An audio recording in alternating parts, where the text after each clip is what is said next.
السلام علیکم ناظرین، میں ہوں فہد حسین، یہ ہے ریڈ زون فائلز۔ آج دو معاملات پہ بات کریں گے۔ شروع میں کروں گا جو بہت ہی افسوسناک آج واقعہ ہوا ہے احمد آباد انڈیا میں، جہاں پہ ایک ان کا انڈین ایئر لائنس کا جہاز جو ہے وہ کریش کیا ہے۔ 242 پیپل اس میں جو تھے وہ ٹریول کر رہے تھے۔ کنفرمڈ ابھی تک جو ہے وہ کیجولٹی فگر نہیں آ رہا۔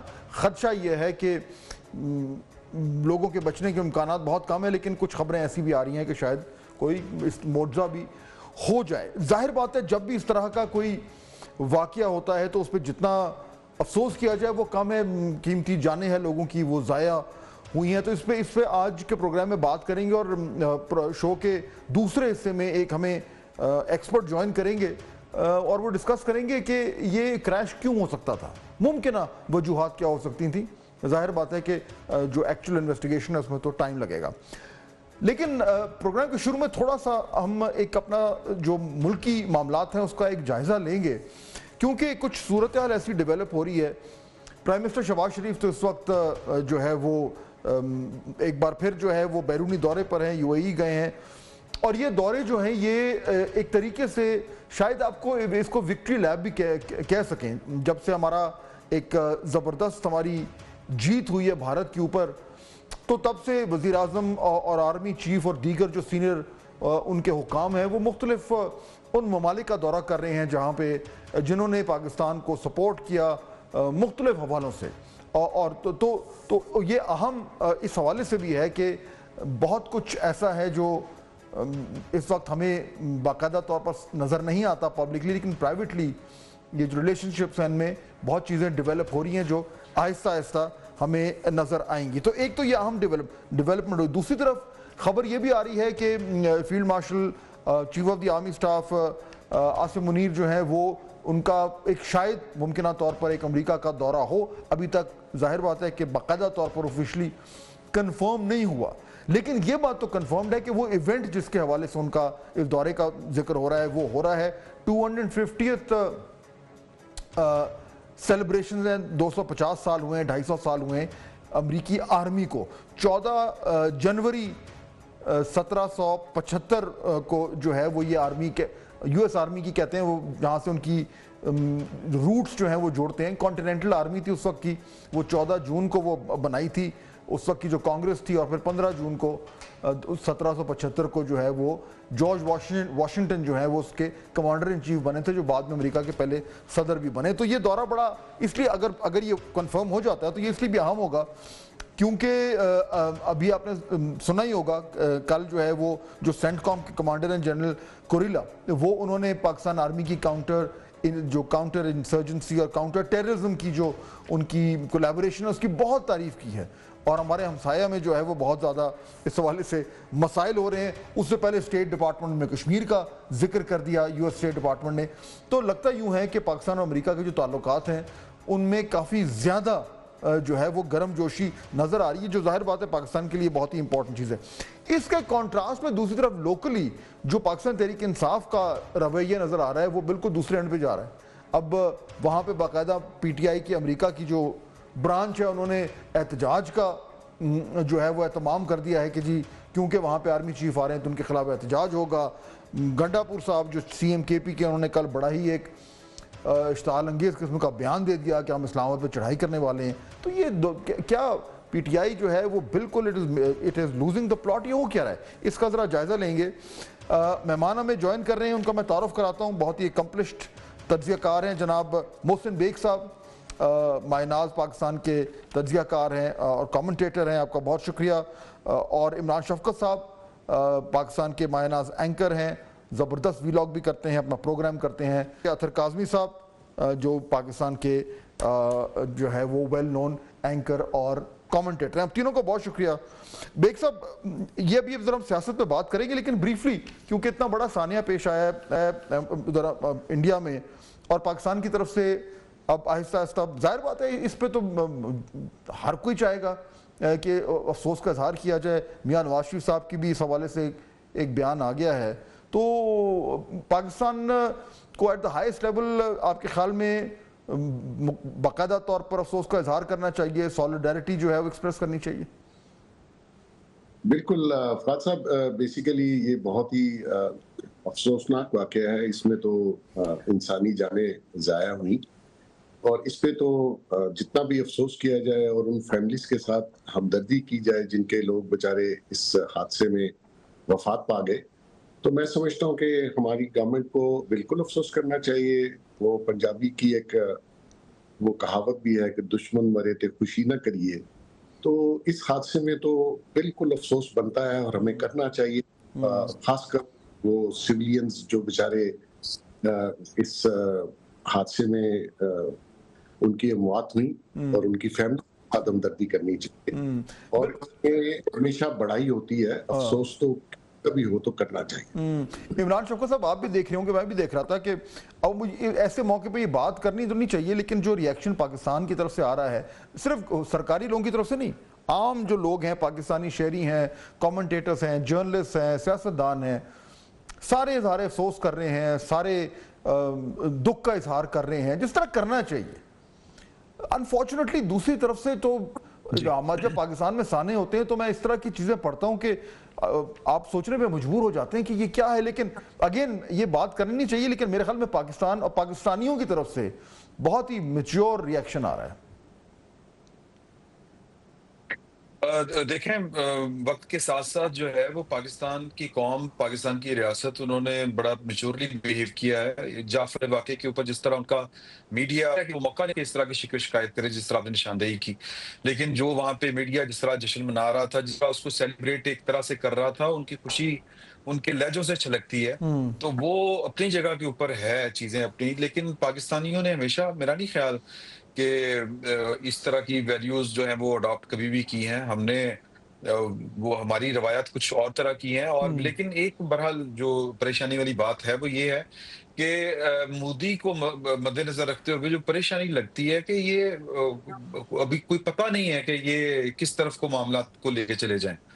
یہ چونکہ پہلگام والا واقعہ ہمارے سامنے تھا اور انہوں نے کسی بھی قسم کی انویسٹیگیشن کے بغیر پاکستان کے اوپر الزامات لگا دیے تھے. ابھی وہ چونکہ ایک دہشت گردی کا واقعہ تھا، ابھی یہ طے ہونا باقی ہے کہ یہ حادثہ ہے یا یہ وہ کوئی اور اس کو رنگ دیا جاتا ہے. تو اگر تو حادثہ ہے، بظاہر شواہد بھی یہی مل رہے ہیں، جس طرح کی ویڈیو سامنے آ رہی ہیں کہ وہ اس کے کوئی جو ٹیکنیکل لوگ اس وقت کہہ لیں کہ جو ایک کلپس کو دیکھ کے اپنی رائے دے رہے ہیں، وہ تو یہی کہہ رہے ہیں کہ یہ حادثہ ہی معلوم ہوتا ہے. لیکن 3-4 دنوں تک وہ کوئی پتہ نہیں، وہ کہہ دیں کہ جی کہ اندر سے کوئی بم پھٹا تھا، اندر سے کوئی دہشت گردی ہو گئی تھی. یہ ہمیشہ تو ہمیں ان کا جو فتنہ ہے، اس فتنہ انگیزی سے تھوڑا سا ایک خدشہ ہے.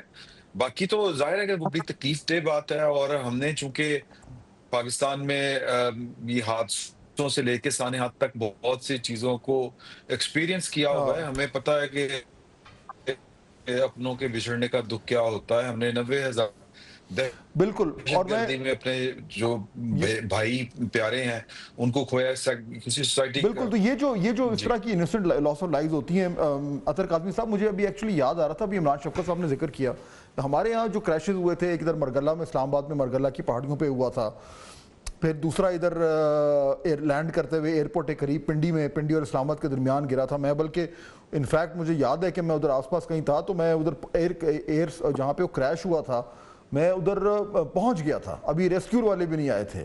اور خدا کی پناہ ہے، اللہ تعالیٰ وہ مناظر کسی کو نہ دکھائے.